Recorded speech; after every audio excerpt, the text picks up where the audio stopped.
New intro. So much love and appreciation to those of you who have been with me for the 2 year period plus that I've been doing this. Thank you for showing your love and support to the channel.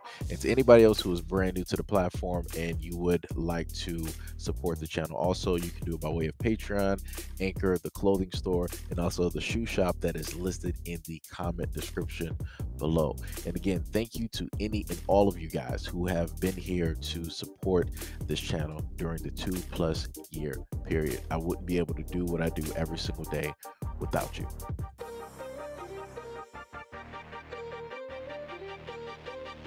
Even Dave Chappelle have shared the heat from the LGBTQ community over the last few months after the two have made controversial comments about the community. While both of them have endured backlash, it looks like one organization is willing to forgive the baby while still looking for an apology from Dave Chappelle. LGBTQ organizations offered to meet with the baby, and Dave Chappelle agreed to meet with Netflix employees after Dave joked about the baby's involvement in a murder case and compared it to the sensitivity of the LGBTQ community. Since then, the baby has issued a public apology and met with at least 9 HIV awareness organizations to apologize to as well. On the other hand, Dave has stated that he is willing to meet with members of the community, but he will do so on his own terms. Gwendolyn D. Clemens, CEO of the LGBTQ organization Relationship Unleashed, told TMZ that members of her nonprofit are in support of the baby's career continuing to flourish because he took the time to educate himself about how his comments were hurtful and harmful to the community. Clemens stated that her organization schooled the baby on the history behind the impact of HIV and AIDS has on people in his native city of Charlotte, NC. As for Dave Chappelle, Clemens told TMZ that the comedian hasn't showed any empathy or remorse for his comments and knows exactly what he's doing. Quote, "She's able to label Dave Chappelle's words about the LGBTQ community as hate speech disguised as comedy." As previously reported, Dave Chappelle joked about the LGBT community being sensitive after the media attempted to cancel DaBaby for making comments about HIV. During his comedy special, The Closer, Dave stated that it's more acceptable to kill someone in America than it is to hurt a gay person's feelings. Dave has since spoken out to condemn rumors that he refused to meet with members of the LGBTQ community, stating that, quote, "To the transgender community, I am more than willing to give you an audience, but you will to summon me. I am not bending to anyone's demands." For more information about the mother and son, Gwendolyn D. Clemens is the CEO of the LGBTQ community Relationship Unleashed. She founded the group back in 2014 with her son, Dr. Davin D. Clemens. Both Gwendolyn and his son, Davin, are members of the group Relationship Unleashed. The primary aim of the LGBT community at the time of establishment was to, quote, "liberate Black and brown people through education, empowerment, and enrichment." Gwendolyn found the motive to create the community after her sister passed away due to HIV. Speaking of her academics, she studies her master's in business administration and science management at Strayer University. Furthermore, she has a wealth of experience in criminal justice. In addition, she is an expert in counseling in domestic violence and anger management. Dr. Davin D. Clemens is a native Memphian with a bachelor's degree from Lemonade Owens, master's of science in operations management from the University of Arkansas at Fayetteville, and a master's in divinity and a doctoral degree in leadership and ministry from the Memphis Theological Seminary. Dr. Clemens and his mother, Gwendolyn, co-own the Unleashed Voice, or TUV, media marketing firm, LLC. TUV Media cultivates the stories of multicultural LGBT community throughout the Unleashed Voice magazine and the Unleashed Voice Talk radio show. Dr. Gavin Clemens, co-owner and publisher of the Unleashed Voice Magazine, LLC, or TV, cultivating the stories of the multicultural LGBTQ community with the world. TUV magazines aid the LGBTQ community and its allies in refining how diverse the LGBTQ individuals wish to be identified as, seen, or spoken about. Now, the reason why I went over the information dealing with the mother and the son is to show how far reaching influence is, right? You can clearly see the amount of degrees that they have. You can clearly see that they have ownership, right? The son is, I think the son and the mother are both ministers at the church that is down there in Memphis. At least in one of the articles, it listed that. And then on top of that, they own a magazine, and I think they might also do some television here and there. And all of that equates to is power. They are able to hold on to a lens, and they can give their own narrative. They can tell their own stories. Black people, at the end of the day, have none of this. If we did, it is now owned by other individuals. All the times, right, we continuously complain as a community that, all the things that we go through, all the things that we face, all of our stories and a variety of other things have always been written by other people, have always been told by other people.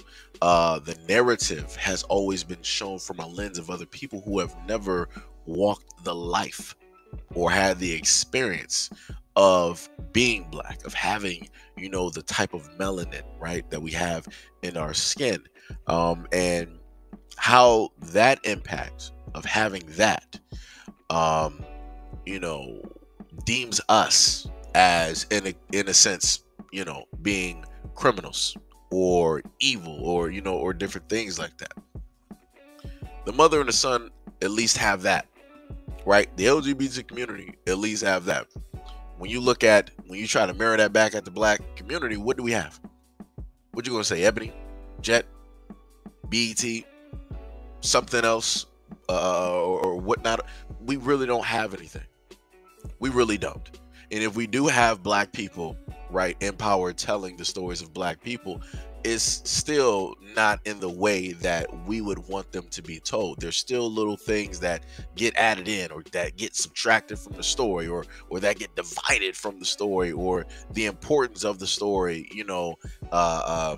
is not exactly put to the forefront. So like I said, black people at the end of the day, got to get stuff together.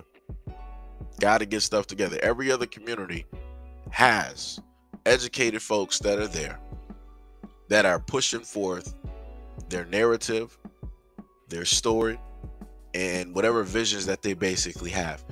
Black people are continuously lagging behind. This is all I'm saying at the end of the day, right?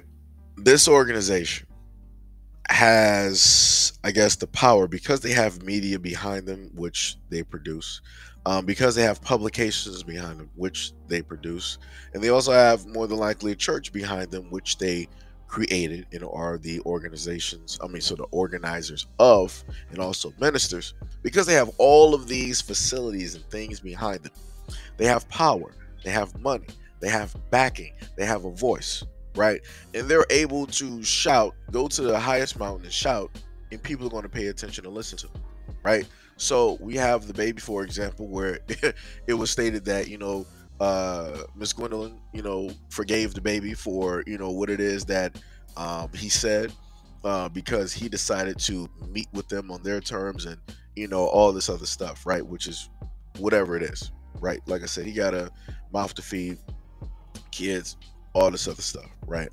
So it's amazing to me that as the black community, right, for us, that we allow other organizations to, in a sense, give a yay or a nay on our own people.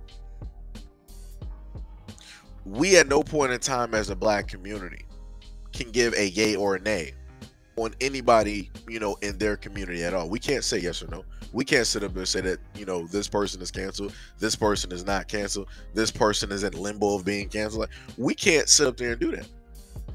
Like I said, I'm trying to show black people what power looks like, or at least a sword, because in a sense that's clearly what Gwendolyn and her son has, right? They have a lot of degrees, they have a lot of knowledge, they have a lot of know-how, they have things that they've basically created and put out there so that if and when the time comes, their voices will be heard, and people will register in the back of their minds like, okay, I know who these people are. Let me sit up there and follow them. Let me sit up there and back them. Let me sit up there and donate money to them. Let me subscribe to whatever it is magazine that they have. Let me tune in to whatever radio show or television show that they have. Let me go to whatever ministry services that they have. When it comes to black people, what do we got? Nothing. What you gonna say? The church? The churches have been the same since the churches have been the same. It ain't no difference. It's the exact same old, same old, same old, same old, same old. Right? You can't say, like I said before, you can't mention Jet, BT, Ebony, and all this other stuff, because at one point in time these things were black owned, but they're not. Like I said, at one point in time, Comcast was known as Barton Cable, and then it switched over to Comcast, and now Comcast is known as Xfinity. Like I said, at one point in time it was black owned, but it's not. Just imagine if Barton Cable was still known as Barton Cable. Just imagine if it was still owned by black people. Think of how powerful that would have been for the black community. That we would have literally had our own cable company, our own space, that we can literally control the narrative of what we want shown, of what we want heard. Just imagine that. But like I said, at this point in time, it's pretty much a fairy tale.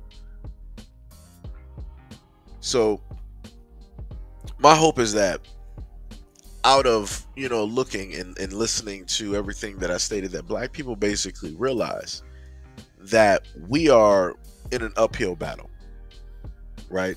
A lot of other groups out here have their own facilities to go to, radio, news, cable, magazines, newspapers. Like, they have a variety of different things and publications to put the word out. Black people only have literally social media. We got Twitter, which is not owned by us.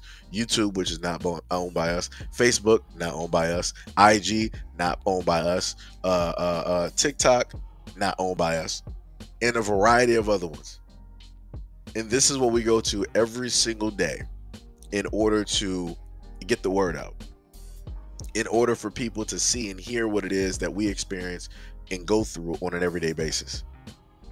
And then when we decide that, we want our voices to be heard, these platforms will basically shadow ban. They'll quiet you. They'll silence you. They'll strip the videos directly down. TikTok will just completely take the video down. They don't even care. Like, they give no cares. Like, oh, you're trying to, let people, nope, we're taking it down. But then let a influencer, right, who doesn't look black, talk about the exact same issue that the black person was bringing up. Magically, that's 1 million views or 100 million views. Like I said before, this is what power looks like. And the quicker that the black community catches up and realizes that, the more better off we will be. But up until that point, we're going to continue losing. And we're losing every single second, every single minute, every single hour, every single day, every single week, every single month, every single year. We're consistently taking L's because we refuse to put away petty squabbles and things that don't matter in order to work for the better good of our community. But like I said, that's just my thought on it. But anyways, let me know what you guys think about this video and everything that I stated in the comment description below. And as always, peace, love, and stay tuned for the next video.